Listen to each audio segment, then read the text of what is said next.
சின்ன மருமகள்ல அடுத்து என்ன நடக்க போகுது அப்படின்னு பாத்தீங்கன்னா இங்க பார்த்தா தமிழ வந்துட்டு எப்படா அந்த கல்யாணத்தை நிப்பாட்டலாம் அப்படின்னு சொல்லிட்டு யோசிச்சுக்கிட்டு இருக்காங்க. இங்க வீட்டை எல்லாம் பரபரப்பா கல்யாண விடையா நடந்துகிட்டு இருக்கு.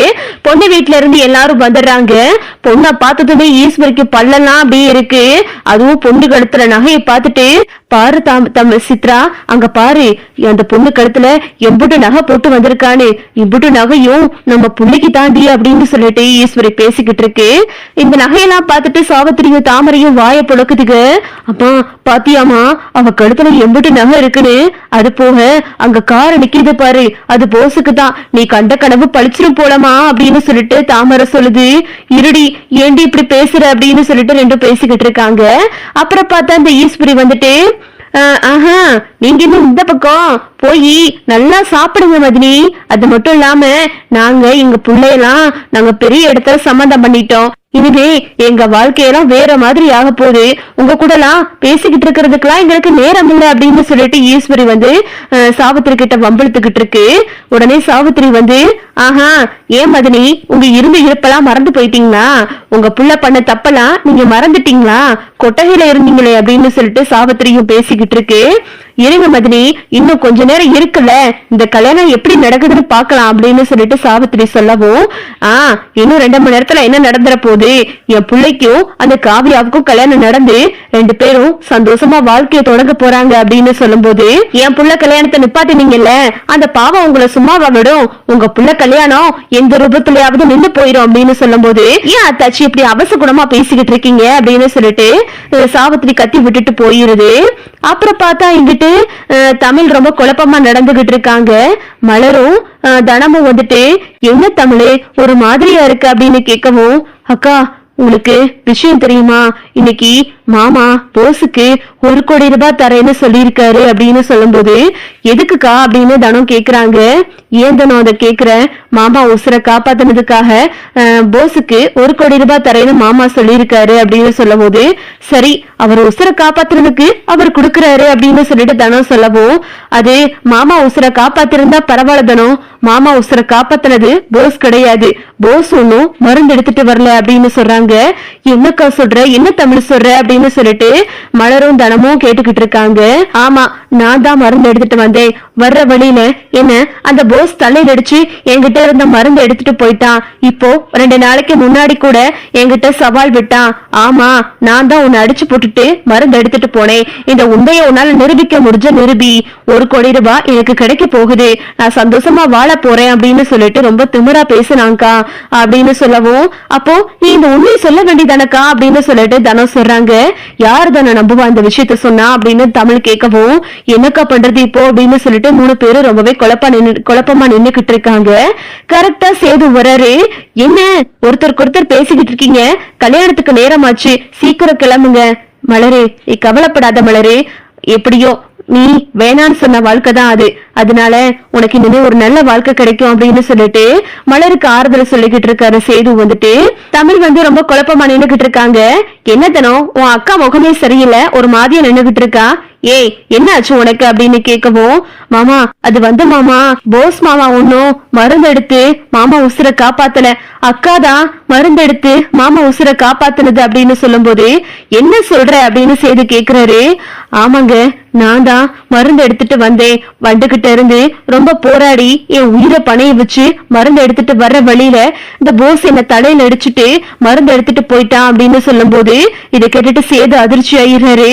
நீ சொல்றது உண்மையா, உனக்கு நல்ல ஞாபகம் இருக்கா அப்படின்னு கேட்கவும், ஆமாங்க 2 நாள் முன்னாடி கூட அவை வாயாலே இந்த விஷயத்த சொல்லி என்கிட்ட சவால் விட்டான் அப்படின்னு சொல்லும் போது சேது சொல்றாரு, அப்போ வா இந்த விஷயத்த நானே போய் அப்பா கிட்ட சொல்றேன் அப்படின்னு சொல்லவும், எப்படிங்க சொல்ல முடியும், ஆதாரம் இல்லாம யாரு நம்புவா அப்படின்னு சொல்லிட்டு தமிழும் சொல்லிக்கிட்டு இருக்காங்க.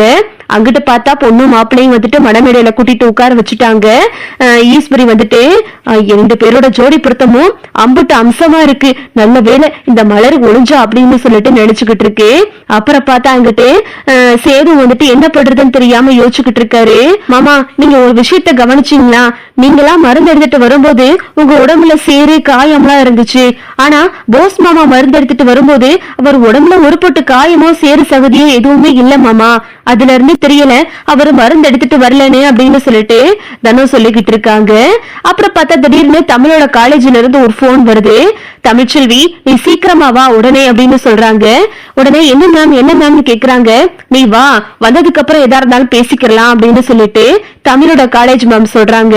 எங்க இந்த மாதிரி காலேஜ் மேம் கூப்பிடுறாங்க அப்படின்னு சொல்லவும் என்ன அப்படின்னு கேட்கும்போது தெரியலங்க, ஏதோ முக்கியமான விஷயமா அவசரமா கூப்பிடுறாங்க அப்படின்னு சொல்லவும் சரி நானே உன்னை கூட்டிட்டு போறேன் அப்படின்னு சொல்லிட்டு சேதுவும் தமிழும் மட்டும் 2 பேரும் வண்டி எடுத்துட்டு போறாங்க. காலேஜுக்கு போனதுக்கு அப்புறம் அவங்க சொல்றாங்க, தமிழ்ச்செல்வி அன்னைக்கு காட்டுக்குள்ள போனேல என்ன நடந்துச்சு அப்படின்னு கேட்கும்போது தமிழ் நடந்த விஷயத்தெல்லாம் சொல்றாங்க. எனக்கு இப்பதான் சந்தேகம் வந்துச்சு. ஏன் அப்படின்னா நாங்க விருது வழங்குறதுக்காக நாங்க வனத்துறை கிட்ட இருந்து அந்த காட்டுல என்ன நடந்துச்சுன்னு சொல்லிட்டு வனவிலங்குகளை கண்காணிக்கிறதுக்காக வச்சிருந்த கேமராவை பார்க்க சொல்லியிருந்தோம். அந்த கேமரால இந்த மாதிரி நீ மருந்து எடுத்துட்டு வரும்போது போஸ் உன்னை தலையில அடிச்சது எல்லாமே பதிவாயிருக்கு, இங்க பாருங்க அப்படின்னு சொல்லிட்டு சேது கிட்ட காட்டவும் சேது இதை பார்த்துட்டு அதிர்ச்சி ஆயிடுறாரு. இவனை சும்மாவே விடக்கூடாது அப்படின்னு சொல்லிட்டு சேது ரொம்ப கோவப்பட்டுக்கிட்டு இருக்காரு. அப்புறம் பார்த்தா தமிழ் சொல்றாங்க, எங்க இந்த வீடியோவை எப்படியாவது போயிட்டு நம்ம மாமா கிட்ட காமிச்சோம் அப்படின்னா மாமா 1 கோடி ரூபாயை குடுக்கறத தடுத்து நிப்பாட்டலாம், ஒரு பொண்ணோட வாழ்க்கையும் நம்ம காப்பாத்தலாம் அப்படின்னு சொல்லிட்டு தமிழ் சொல்றாங்க. தமிழ் சேது டாக்டர் 3 பேருமா சேர்ந்து அந்த வீடியோவை எடுத்துக்கிட்டு வீட்டுக்கு வராங்க. இங்க பார்த்தா ராஜவங்க வந்துட்டு, ஈஸ்வரி நான் சொன்ன மாதிரியே உன் பிள்ளைக்கு 1 கோடி ரூபாயை நான் தாரேன், இந்த செக்கை வச்சுக்கங்க அப்படின்னு சொல்லிட்டு இங்க ராஜவங்க வந்து கையெழுத்து போட போகல கரெக்டா வந்துட்டு, அப்பா ஒரு நிமிஷம்ப்பா இங்க கையெழுத்து போடாதீங்க நிப்பாட்டீங்க அப்படின்னு சொல்லிட்டு சேது வர்றாரு. அப்பா நீங்க நினைக்கிற மாதிரி நம்ம நினைச்சதெல்லாம் தப்புப்பா, போஸ் ஒண்ணும் உங்களை காப்பாத்தல, உங்களை உசுர காப்பாத்தினது தமிழ்ச்செல்வி தான் அப்படின்னு சொல்லும் போது இதை கேட்டுட்டு ராஜாங்க அதிர்ச்சி ஆகிறாரு. என்ன செய்து சொல்ற அப்படின்னு. ஆமாப்பா இப்பதான் எல்லா உண்மையும் எங்களுக்கு தெரிய வந்துச்சு, தமிழ்ச்செல்வி தான் உசுர காப்பாத்திருக்கா, மருந்து எடுத்துட்டு வர வழியில இந்த அயோக்கிய ராஸ்கல் போஸ் தலையில அடிச்சுட்டு மருந்து எடுத்துட்டு வந்துட்டான்பா அப்படின்னு சொல்லும் போது ஈஸ்வரி வந்துட்டு, என்ன செய்து இப்படி சொல்லிக்கிட்டு இருக்க, என் பிள்ளைக்கு ஒரு நல்லது நடக்கும் போது இப்படி வந்து பேசிக்கிட்டு இருக்க, உனக்கு இதெல்லாம் அடுக்குமா, உன் பொண்டாட்டிக்கு சப்போர்ட் பண்ணிக்கிட்டு இருக்க, உன் பொண்டாட்டிக்கு சப்போர்ட் பண்ற நேரம் ஆயாது, கல்யாணத்துக்கு நேரமாச்சு, சீக்கிரமா செக்ல கையெழுத்து போட்டு கொடுத்துட்டு தாடி எடுத்து கொடுங்க மாமா அப்படின்னு சொல்லிட்டு ஈஸ்வரி சொல்லவும், சின்னம்மா நிப்பாட்டுங்க சின்னம்மா, கல்யாணம்லாம் அப்புறம் இருக்கட்டும், நான் சொல்றத கேளுங்க அப்படின்னு சொல்லிட்டு சேது வந்துட்டு அந்த வீடியோ எடுத்து காட்டுறாரு.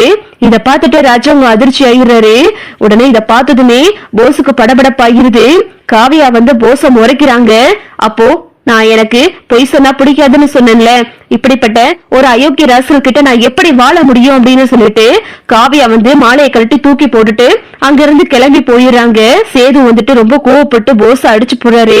அப்புறம் டாக்டர் வந்து சொல்றாங்க, வனத்துறை கிட்ட இருந்து எங்களுக்கு ஒரு போன் வந்து அவங்க இந்த வீடியோவெல்லாம் எங்க கிட்ட கொடுத்தாங்க, நாங்களும் விருது வழங்குற விழா அன்னைக்கு இந்த வீடியோவை போடுவோம் அப்படின்னு சொல்லிட்டு பார்த்தா இதுல இதெல்லாம் இருந்துச்சு, இது நாங்க உங்ககிட்ட காட்டணும்னு நாங்க விருப்பப்பட்டோம், தமிழ்ச்செல்விதான் கஷ்டப்பட்டு மருந்து எடுத்துட்டு வந்திருக்கா, அவ கஷ்டப்பட்டு வேற யாருக்கோ அந்த விருது கொடுக்கறது எங்களுக்கு விருப்பம் இல்ல, அதனாலதான் நாங்க இந்த உண்மையை சொன்னோம் அப்படின்னு சொல்லும் போது ராஜவங்க வந்துட்டு போஸ போட்டு அடி அடி நடிக்கிறாரு. கரெக்டா போலீஸ் எல்லாம் வந்துடுறாங்க. சார் இவரு வனத்துறை கிட்ட இருந்து எங்களுக்கு கம்ப்ளைண்ட் வந்துச்சு, ஒரு பொண்ணை காட்டுல வச்சு அடிச்சுதான் எங்களுக்கு தகவல் வந்திருக்கு, இவர் தானே அது அப்படின்னு சொல்லிட்டு போஸ கைது பண்றாங்க. ஈஸ்வரி வந்து கை காலில் விழுகுது.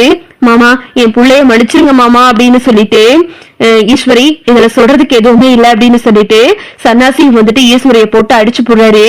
போச தரன்னு போலீஸ் வந்து இழுத்துட்டு போயிடுறாங்க. என் பிள்ளையோட உசுரை காப்பாத்தி கொடுத்த சாமிடி நீ அப்படின்னு சொல்லிட்டு அப்பதான் வந்து தமிழ கையெடுத்து கும்பிடுறாங்க.